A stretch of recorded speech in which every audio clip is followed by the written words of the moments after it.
I think we've got to be really careful about changing the verbiage, because now what we're doing is we're kind of vilifying everybody who might have been the product of DEI. Like, oh, you're there because you didn't earn it.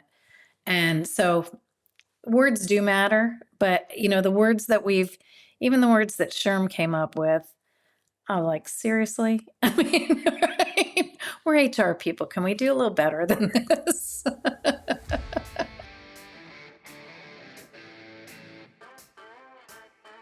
Good morning, HR. I'm Mike Coffey, president of Imperative, bulletproof background checks with fast and friendly service. And this is the podcast where I talk to business leaders about bringing people together to create value for shareholders, customers, and the community. Well, it's hard to believe it, but we're at the end of the first quarter of 2025. And for her trifecta appearance on Good Morning HR, I'm joined by my friend Terri Swain to discuss a few notable news items from the past month. Terri is the founder and chief truth seeker with Decipher, cleverly spelled DECIPHR, a Fort Worth-based human resources consulting firm specializing in equal employment opportunity investigations. Can we say that word anymore? Employee relations and interim HR leadership. Terri has over a quarter century of HR consulting experience under her belt. In fact, I think she and I were both talking to clients in 1999 about Y2K, and we all survived it. Prior to her consulting role, she paid her dues in the corporate world, including a leadership stint with a Fortune 200 company. Terri began her career in HR on the other side of the desk as an investigator for the EEOC. Welcome back to Good Morning HR, Terri. Thanks, Mike. So it's been a month. It's been a quarter. It's been a year. Seems like 3 years. But last year, really in full mode, employers started reeling employees back to the office. This whole RTO thing, it got really serious. And I've got a lot of reasons why it, in my head about why it didn't work for some employers, where it seems to have worked fine for others. But SHRM, one of their big focuses in the last year has been incivility in the workplace. It was an election year, and they've continued to focus on some of these incivility issues.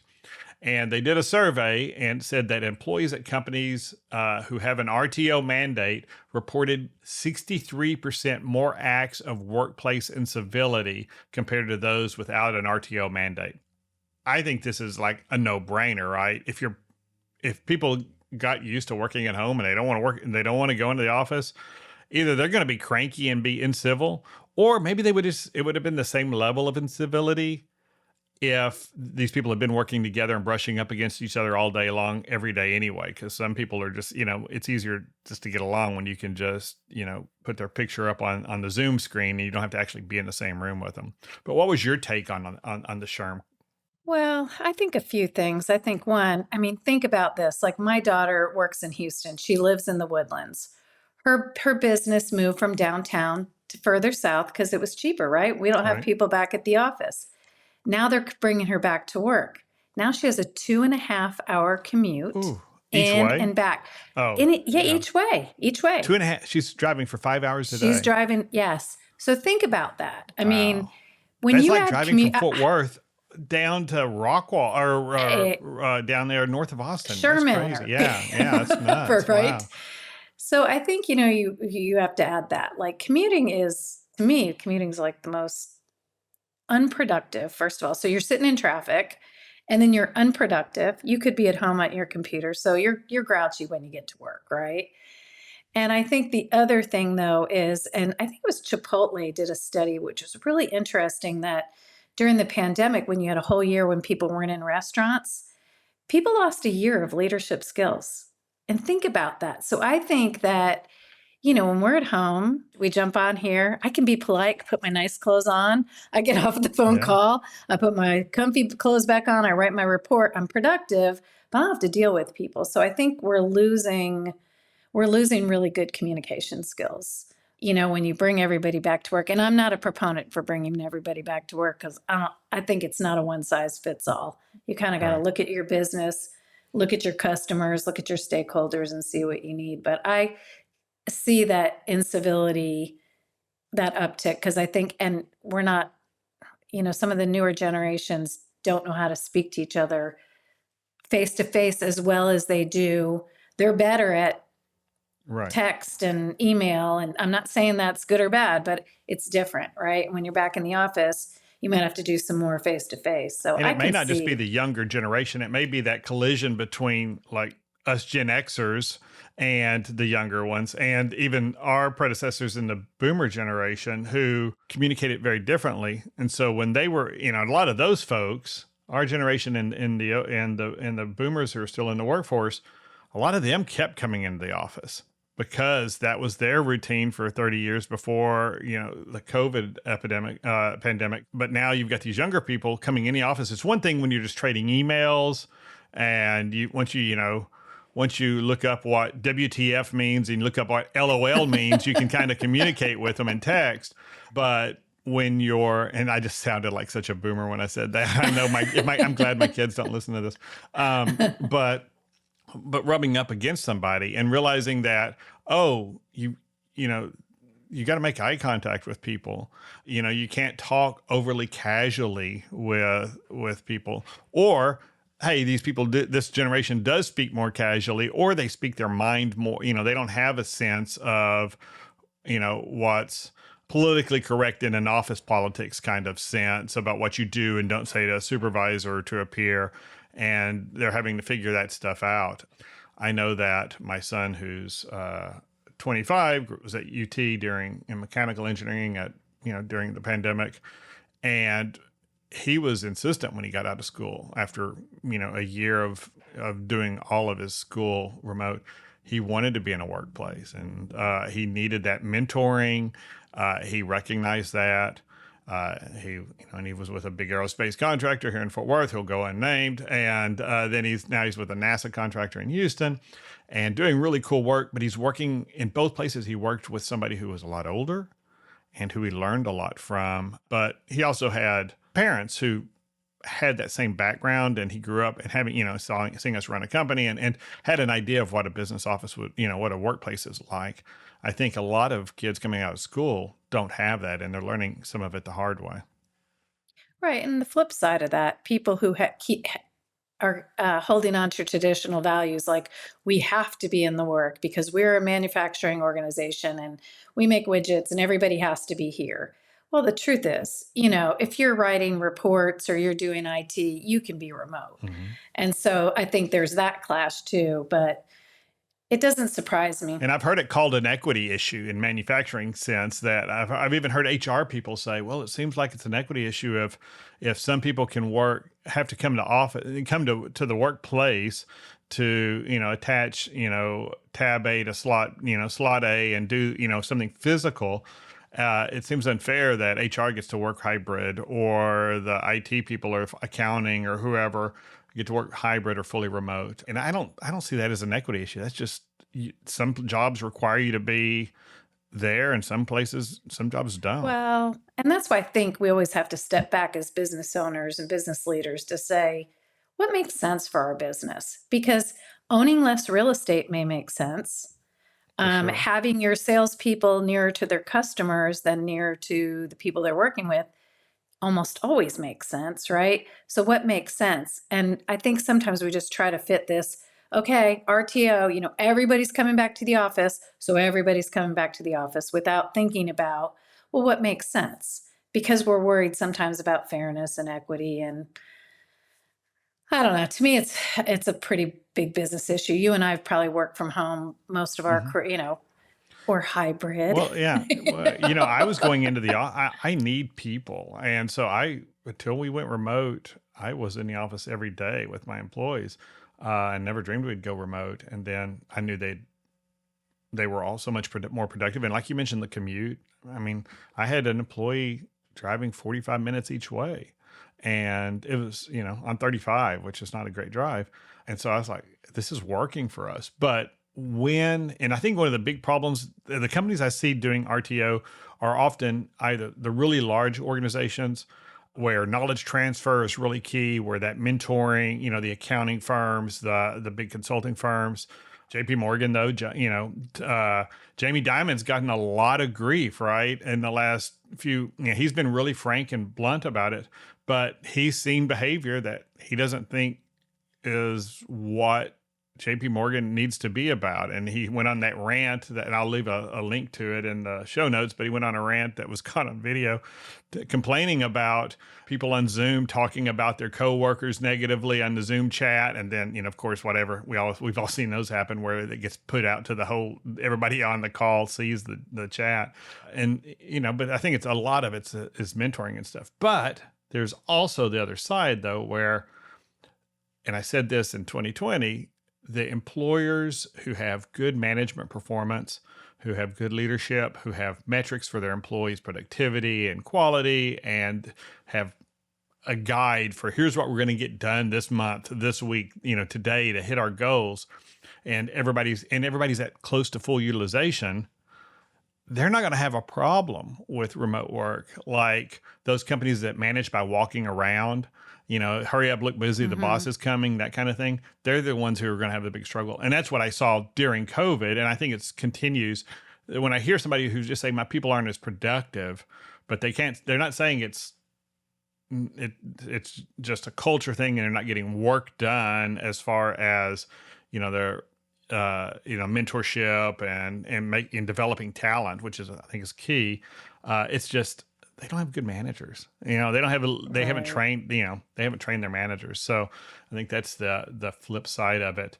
But then this has also spawned this whole thing of overemployment. And I did a webinar last week called Alt+Ctrl+Delete. Do you say Alt+Ctrl+Delete or do you say Ctrl+Alt+Delete? Which one do you say?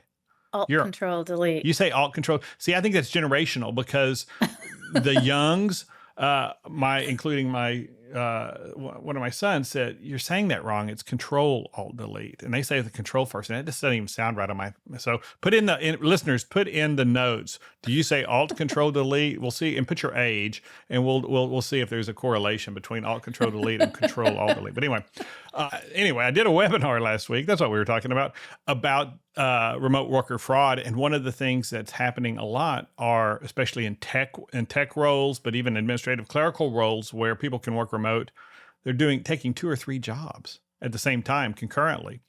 And there's a whole subreddit called, /unemployment, overemployment, and it's all about people doing that and how to get away with it, how to hide one job from your other jobs and all of that. And the only way that's possible is poor leadership. Supervisors not paying attention to how utilized is this employee. And I disagree. And will go ahead and say what you were going to say. Well, I was going to ask you though, and this was a question that I had. At a background check, can you figure out if somebody is pulling from, they're paying Social Security to multiple places? No, you can't see that as an employer, but what you might see is Equifax has this product called the work number.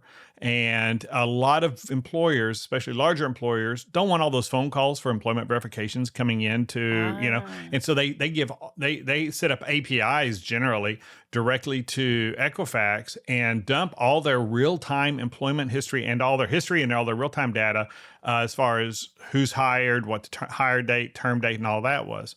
And often you call those employers, you call a General Motors or Lockheed or somebody and want to verify employment, they're not going to do it. They're going to send you to a work number or a similar verification company. And then you get in there and you can see all of somebody's employment history. It just comes up when you run it. And so that's one way to do it. But even they're a consumer reporting agency, just like my background screening company. And so in order to hide that consumer, that individual can come to Equifax and say, freeze my report, just like you can freeze your credit report. Oh. And so an employer can't get it. Now, an employer can go to them and say, hey, your employment history is locked. We need you to unlock it. And the employee can refuse, or they can kind of, apparently, according to what I'm reading, is a lot of employers just say, oh, well, okay, and they move on. And they hire the person. They don't insist that they open that up. Because, the person say, oh, is a victim of identity fraud, and that doesn't really matter for the work number, but they just basically BS the employers. But it goes back to just poor management, right? If I'm paying attention, now there are people who say, well, if I'm getting the job done that they're asking me to do in 40 and I'm getting it done in 6 hours instead of 40, then what's the problem? And I'm like, no, even if you're exempt, you're paid to be utilized fully by the company, not just to get this, well, I'm exempt, so I only have to work enough to get the job done. Well, that's not how that works. And it's not what the FLSA says. You have to pay them regardless if they get the job done in 4 hours. And so I think that just goes back to making, employers paying attention, having metrics for their employees' performance. And that's the only way you would be able to do that. I can't imagine somebody working, none of my team. I mean, and we count on about 80% utilization in all our budgeting. I want my employees not to kill themselves, but you couldn't do a full-time job at the same time you're working for me. I don't think you could pull it off. All right. But I think a lot of jobs you could, because you're right, people aren't paying attention. You get the report done on time, or you're fast. I mean, like when I was an EEOC investigator, I could probably run circles around a lot of people. My production was I've met twice plenty as of high. EEOC investigators. You're probably the smartest one they've ever had. But you know what I'm saying? Like, Right. I could probably do 2 to 3 times the production that was expected. Sure. So I think about that. If I'm at home, I'm going to produce like all my other people. I'm going to have this side gig over here. Yeah. And that's what's basically happening. And I Yeah. mean, we've always had employees, and I did it when I was in the corporate world. I did consulting on the outside part-time. I never did it during the day. If I even, took vacation and traveled some for, to help with some client stuff, but never would I even think about, of course I was in an office all day too. And so, but, and I'm double employed now. I own this company and I work here and I teach yoga 4 or 5 times a week. And sometimes I teach at 4:30 in the afternoon. So I guess it happens. Does your yoga studio know you're doing this? Yeah, no, they're going to, yeah. Believe me, the fact that I'm not starving to death proves they know that I'm doing something besides teaching yoga. And let's take a quick break. Good Morning HR is brought to you by Imperative, bulletproof background checks with fast and friendly service. As we've said, last week I held a webinar called Alt+Ctrl+Deceive, protecting yourself from remote employee fraud. We discussed the ways employers who haven't fully returned to office have been the victims of fraud by foreign governments, identity thieves, and intentionally underutilized employees.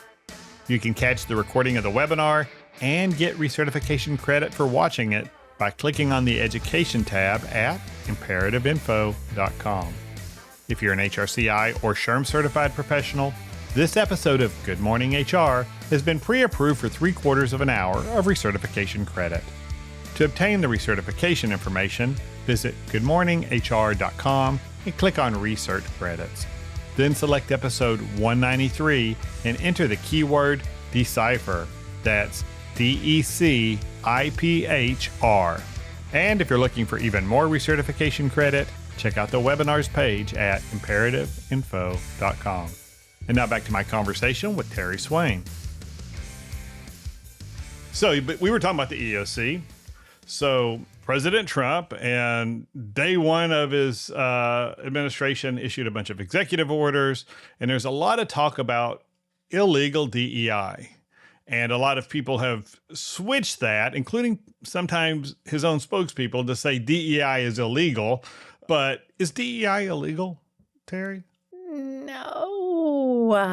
Now, doing it wrong could be. Exactly. I mean, doing it wrong could be, but DEI is not illegal. And it's just getting such a bad rap when you look at the 3 words: diversity, equity, inclusion. Who can be against that, right? Yes. But the flip side of that is some companies did do it really dumb and completely illegally. And the worst, anytime the worst example is going to, result in an overcorrection. And there were a lot of bad examples. Things like, some of the training that went on. I don't know if there was a lot, but there was ones that were. There was enough that I know people who sat through those sessions. Yes. It wasn't just something crazy happened in New York City. I mean, here in Fort Worth, there was, and I don't think it was the company's bad intent. I don't think it was anybody's bad intent. But I think a lot of people who were, and I'm going to say this in a way that is trying to be diplomatic, and it's not my strong suit, who were really enamored by the social justice aspect of DEI and didn't make a strong business case for the DEI programs they were promoting. I think that the reason is that there has been such a misunderstanding about diversity, equity, and inclusion, affirmative action, and, compliance. Because, for example, people would call me all the time and say, hey, do you do DEI training? No, I could, but that's never been my lane. My lane's compliance. So the fact that you think, because I do compliance, I do DEI, or the fact that you think I can't do DEI because I do compliance, when they're all interwoven, I always push back and I'm like, have you ever done basic creating respectful work environment training? To know your, no, then you are not at DEI. Right. DEI is Frito, Pepsi, AT&T. They're so far down the pike of understanding. So I think when you say people get enamored with the social justice, I think because they don't know, they don't take the time. They read an article and they just say, I need to go get me some of those. And I've seen that with CEO. Hey, call, we need a DEI trainer. And that's how I get the calls. And I'm like, yeah, well, here's who I would go. And then there's a million of them out there. So how do you know who's good? Yeah. And that's the downside is there are some wacky, and I'll say it. I've had at least one on the podcast who I thought was just wackadoodle as far as the approach of what the DEI training was supposed to accomplish. And if there's not a business case tied to it and it's not a compliance issue, right, then you're doing it wrong. And training should be the last thing you do, because you look at your systems and processes and your business case. And are we trying to reach our consumers? Are we trying to reach our employees? Are we trying to reach our vendors? Yes, all of the above. How are we going to integrate this? Do we have good data? And that's the thing. Like, I had a client once, very well-meaning, European owned, that said, our goal this year is going to be to hire 50% females. Hired and promote 50% females. They were an engineering company. I'm like, there's no way you can meet this goal. And that would be illegally discriminated against, because when you looked at the type of engineering they had, the availability for females was 11%. So 90% of the companies are engineering. So marketing is going to be 100% female. HR is going to be 100% female. Sales is going to be 100% female, because how are you you can't, that's illegal DEI, right? That is, you have a good idea, right? Because half the world's women, right? Shouldn't half our company be women? No, because we didn't sit back and think about who. So I think sometimes it's well-intentioned, but it's not thought about holistically. It's not thought about,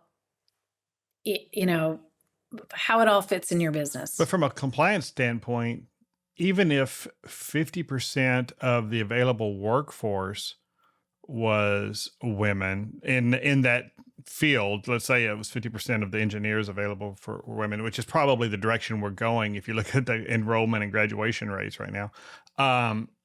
Yay. Go girl. But the idea that you're going to set a quota that our workforce is going to have a hard number and we're going to manage managers to that number, that's illegal too, right? Well, right. Well, if it's affecting who gets selected for interviews and hiring. Okay. Yes and no. 50% would never be a quota. It would be a goal. Yeah. Because you would know that is now, if you made it a quota and said, we're going to do 50%, then it's a problem. But it should always be a goal, because you should always, and I've been doing this for, eons, always hire the most qualified person.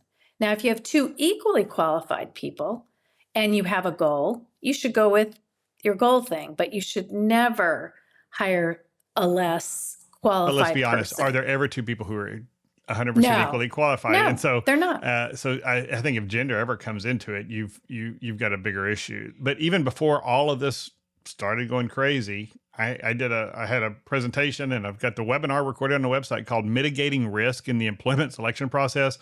And it talked about all the science that said most of the DEI training doesn't work. And here's what you got to do. The whole point of diversity, equity as inclusion is drawing from the deepest applicant pool available. So making sure you're mitigating any biases in your recruiting process and how you're advertising jobs, getting as many qualified candidates, regardless of whatever demographics do not have anything to do with the job, and getting those candidates in, mitigating your manager's own bias, which we all have, right? I mean, we've all got some, and mitigating that in the selection process, and then making people feel included when they're in the workplace. Make this a place that this person wants to work, regardless if they're a conservative Southern Baptist white minister or a transgender, young millennial. Make this a place where people want to work, where we're civil to each other, where we respect people's differences, and we get the damn job done. That's the reason we come to work every day. That's what DEI, that's what the message of DEI should have been. And I think we got away from that after George Floyd was murdered. And I think a lot of real anger about a lot of injustices came on, but asking employers to fix those injustices proactively rather than just saying we're going to fix our own systems and how we select people, maybe, and mitigate the biases was a mistake. Let me have it. I feel all kinds of ways about this because I think there's a lot of, when you talk about, I'm a believer in systems and processes and what you said, all about that. But I think if left to no diversity component, no thought about it, you're going to get more of the same. So That's I think I think measuring it's important. Yeah. And asking what in our system is allowing this thing to happen. I think that's a fair question. And I think what concerns me right now in our current climate is that what seems to be under fire also are mentoring programs, internships, that they have to be open to everyone. That's interesting. So you think that would be okay? Well, because on its face, it sounds okay, right? But I'm going to give you a few examples. So I have a client who has a machinist. They hire a lot of machinists. Who are machinists? Especially back in the 90s, who were machinists? Yeah, dudes. They're all male. Yeah. Right. So they set up a program. They were in Houston. They set up a program with the Houston public schools. And they said, we are going to set up an apprenticeship to teach machinists. So when they come out of high school, they can be machinists. And they specifically wanted that half of that class to be female. Okay, so that they could start changing the statistics, because if you don't do something to change the pipeline, so that was their goal. It wasn't like 50% have to be female, but in that case, that really changed who was becoming a machinist. Mm-hmm. And it helped them pipeline people. And again, when it came time for these kids to finish their apprenticeship, if Terry's a sucky machinist, we don't want that girl. Right. She can't do the job. But here we're two people out of high school and we're both pretty good. I want to bring Terri in because I want to give her that opportunity. So I have a little bit of angst about that whole thing because I think there's been programs like that so that we can change the statistics. Why are women 50% in engineering and graduating? It's because somewhere we change the narrative, right? And a lot of it start with corporate.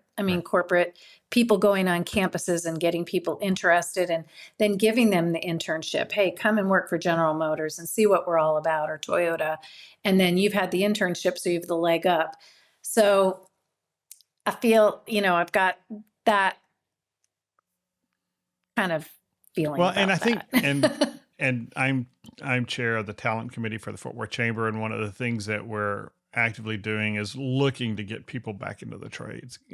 College isn't right for every student and all, and I think that's really important. And I think making sure you're communicating to female students that, hey, this internship's available, and even making sure you've got, hopefully you can find your version, the 2012 25 version of Rosie the Riveter to put out there on, as one of your visuals of what people really, the kind of people are doing that. And there's this idea that the trades are all dirty and all of that. And now a lot of them aren't. They're in clean shops and everything else. And so I think that's great. And I think what you're saying, yeah, we want 50% women, but that's kind of an aspirational thing. We're not going to limit it down, but we want to make sure we're marketing enough to, and it may just be because of other social differences and how girls are raised by their parents and social expectations. You may never get to 50% in a trade in that kind of organization. Right. But saying, we want to make sure that every kid who has the opportunity, regardless of their gender, has an opportunity to do this program. And it would, we feel like in a perfect world, it would reflect what the community looks like, regardless if it's gender or race or whatever. That's a great aspiration. And keep going back and asking yourself, why aren't we getting those numbers? What in our system? And it may not be our system, though, because again, it could be all this other stuff out there that's not us. And this was all to start the discussion about the EEOC put out 2 guidances about what might constitute illegal DEI or how DEI might be unlawful. And it didn't say anything new. No. It was just, there's Title VII out there. And so I've never seen, I've been reading EEOC guidances because, I've worked on the employment side, the employee selection side, most of my career. And I've never seen guidances that said nothing new. They're usually some groundbreaking, new interpretation that I disagree with often. But here it's just like, you've got Title VII. Don't you think that's adding fuel to the DEI fire where now people are afraid of it? Yeah. So we're going like a flip side. So now I have this internship that I'm trying to get female machinists in, and I'm like, oh, I don't want to do that because I'm going to get, I'm going to get this thing because now that's what we're looking at. And, one of the first things the EEOC interim commissioner did was sent 20 letters to 20 high-powered DC law firms saying, we think you have illegal DEI going on, so send us. So that's, to me, the chilling effect of everything that's happening with this lingo. The law is the law. DEI is DEI. If you don't understand it, you're not going to understand it with all the all the stuff in the press. The crossfire in the press. You're not going to understand it. But I do think people are getting afraid of it. Like, oh, that's something, like you said, can we say EEO? Can we say DEI? Can we, and so it's, yeah. But I think I think it's time, we have to rebrand it. And but well before President Trump was elected and it became such a hot topic button, I do think the term was appropriated by folks who weren't doing the kind of DEI that we're talking about, who were promoting more of a social justice aspect of it. And I think it's just tainted now. It was tainted before, and that's how it became a lightning rod issue. And I think now we've got to talk about it. Like, the way I always try to talk about it is mitigating your biases in your employee selection, making sure everybody has an opportunity to get in and that you find a way to make them successful in the organization. Those kind of things. I think we're going to have to do that just because I don't think DEI means so many different things to so many different people. And if you ask 5 different practitioners of DEI, you're going to get 5 different answers. Yeah. I agree with that. But what I hate is hearing this whole meritocracy. We're going to get back to meritocracy because what that sounds like to anybody who is a Black employee, or a female Hispanic, pilot, or a female pilot or something right. is like, oh, you didn't earn, I've heard this DEI, you didn't earn it. You didn't earn it.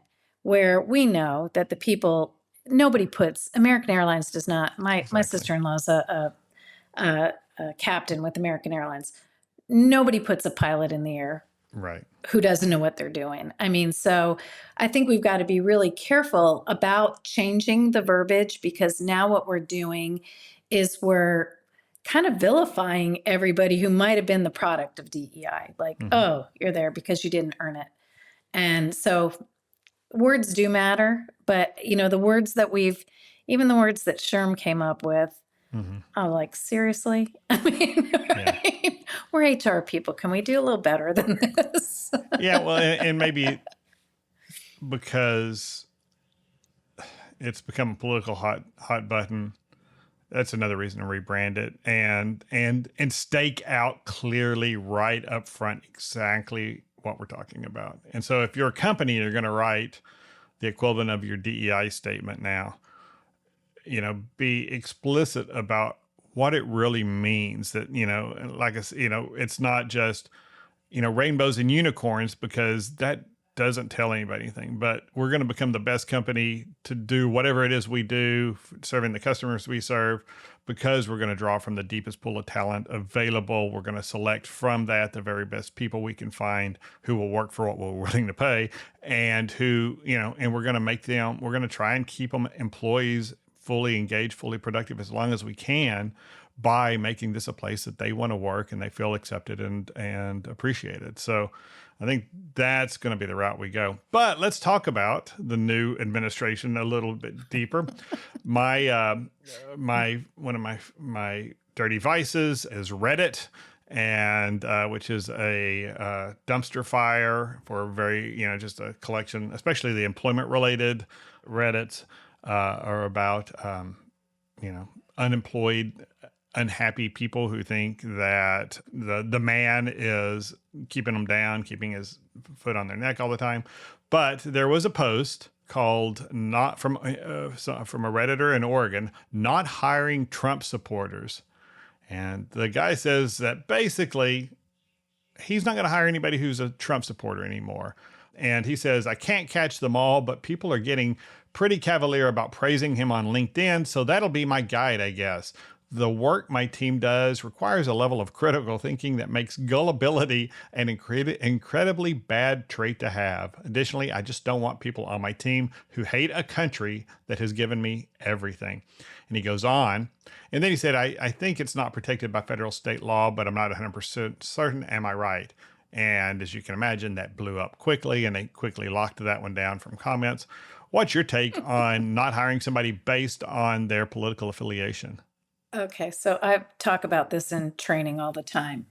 There's no federal, I mean, if you're a private employer, political affiliation is not a protected category. Now, if you're with a school district, or you're with the city, or with some kind of government, there's sometimes protected what you can and can't do. I don't think you could ever not hire somebody because of their political affiliation.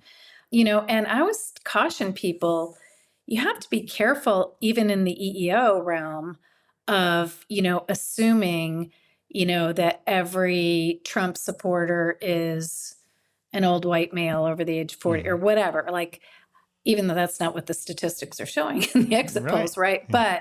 But you have to be careful, because during our, probably starting with Obama, maybe before that, the issues of race and gender and religion have come into the political sphere, and people are starting to see, to equate, you're a Trump supporter, you're a racist, you're a liberal, you're a feminist, you're a blah, blah, blah. So you've got issues of race and gender that come in there. But no, you cannot, you wouldn't want to do that. That just makes no sense. And even if it's, even if you're doing it legally, it goes back to what I was saying earlier. Why would you carve out roughly half of the population from your employee base and make it that much more hard to recruit competent people who can actually get the job done? But you got to go back to what SHRM's been talking about civility training too, right? We've got to teach people how to be, if not sweet and lovable, not uncivil to each other in the workplace, how to respect differences and say, you know what, we're here to get this job done. And I don't need to know what you did this weekend. I don't need to know about what your church social taught you or what your preacher said Sunday morning. And I don't need to know, about which parade you went to this weekend. Let's, to the extent that we can share that stuff and be emotionally intelligent enough to know where, we're at the wrong audience for this. They don't care. So let me just move on and not get my feels all up in it and not be offended or not think that they're, discounting my faith or whatever it is. So it's on both sides.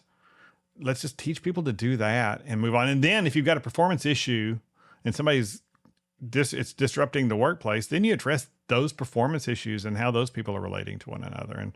But to say I'm gonna not hire half the people because they made a choice I didn't make doesn't seem like a good business decision, which is what all this is supposed to be about, is running a business that makes, accomplishes a mission, whether it's a nonprofit or for profit. Right. And let's face it, people change political ideals, right? Yeah. And yeah, I saw my dad do that a time or two. I was like, what? Yeah. I mean, and I'm always angry. I'd never be able to hire anybody because, I'm the crazy small L libertarian who votes independent and looks for anybody but an R or a D to vote for. And so if I did that, I'd have a company of two, and we'd be arguing. So, well, that's all the time we have. Thanks for joining me again, Terri. Oh, thanks. Good to see you. Bye. And thank you for listening. If you enjoyed this episode, please write us a review on Apple Podcasts, Spotify, YouTube, or wherever you're listening. And share this episode on your favorite social platform. It helps us reach more listeners.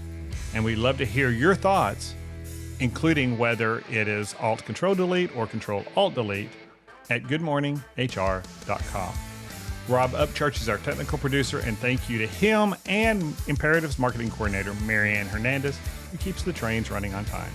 And I'm Mike Coffey. As always, don't hesitate to reach out if I can be of service to you personally or professionally.